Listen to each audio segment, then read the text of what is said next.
अस्सलाम वालेकुम। अॼु के हिन लेक्चर में मां ॻाल्हायां थो सिंधी शाइरी में जेको आलमगीर जेको मौज़ू आहिनि उन जे बारे में। सो कंप्लीट जेको थियनि था या सॼा जेको मवाद मूं ताईं न पहुची सघियो, बदकिस्मती सां न हासिलु करे सघियो, पर जेके ज़हन में मुंहिंजे मां आहिनि या थोरा नंढा आलमगीर मौज़ू आहिनि उहो अव्हां सां शेयर कंदो हलां।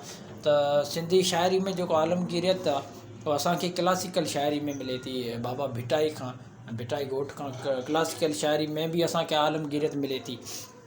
जॾहिं भिटाई सिंध सां गॾु पूरे आलम खे आबाद करण जी ॻाल्हि करे थो, चवे थो त साईं सदाईं करी मथे सिंध सुकार, दोस्त मिठा दिलदार, साईं सदाईं करी मथे सिंध सुकार, दोस्त मिठा दिलदार, आलिम सभु आबाद करी। त उहो सिर्फ़ु सिंध जी ॻाल्हि न करे थो, पर आलम सॼे दुनिया जग जान जी ॻाल्हि करे थो।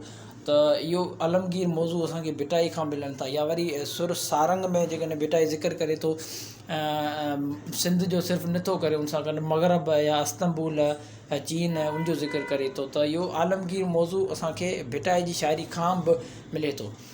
ईअं जदीद शाइरी में पाण सां गॾु दुनिया जहान जा मौज़ू मुख़्तलिफ़ मिलनि था। जदीद शाइरी मुख़्तलिफ़ मौज़ू खणी आई आहे।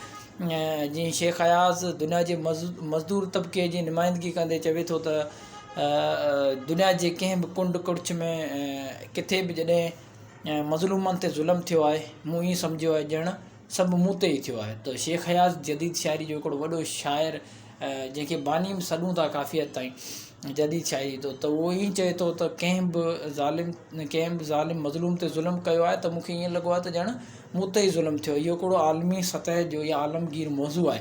ऐं चवे थो त जंहिं वक़्तु बि कंहिंजो तोक टुटो, मूं ईअं सम्झियो ॼण मुंहिंजी गर्दन हल्की थी। ए दुनिया भर जा महकमो, ए मज़लूमो, जे महकूमी मां को बि छुटो, मूं ईअं सम्झियो ॼण मुंहिंजी गर्दन हल्की थी। कंहिं हंध बि मुंहिंजे कातल जा जे हथ लुॾिया, भल मूंखे ॾे केॾो बि घोटो, मूं ईअं सम्झियो ॼण मुंहिंजी गर्दन हल्की थी। या जॾहिं नागासाकी ऐं हिरोशिमा जॾहिं तबाह थिया त जदीद शाइरी जेको उहे पाण सां गॾु तबाही आंदी। त जेको शेख अयाज़ हो हुन अॻकथी कंदे इहो ई चयो हो त नागासाकी काफ़ी ना, सभु कुझु नास कंदो नादान। त हिकिड़ो आलमगीर मौज़ू आहे नागासाकी ऐं हिरोशिमा जो, तमामु वॾो आलमगीर मौज़ू थी रहियो आहे दुनिया जी तारीख़ में। त उनजी बि जदीद शाइरी में शेख अयाज़ अॻकथी कंदे ईअं चयो हो। उनखां पोइ अगरि जदीद शाइरी में असां ॾिसूं त उस्ताद बुख़ारी हिकिड़ो वॾो नालो आहे। सो उस्ताद बुख़ारी बि जदीद दुनिया या आलिम सां गॾु असांखे हलण जी जेको तलक़ीन करे थो।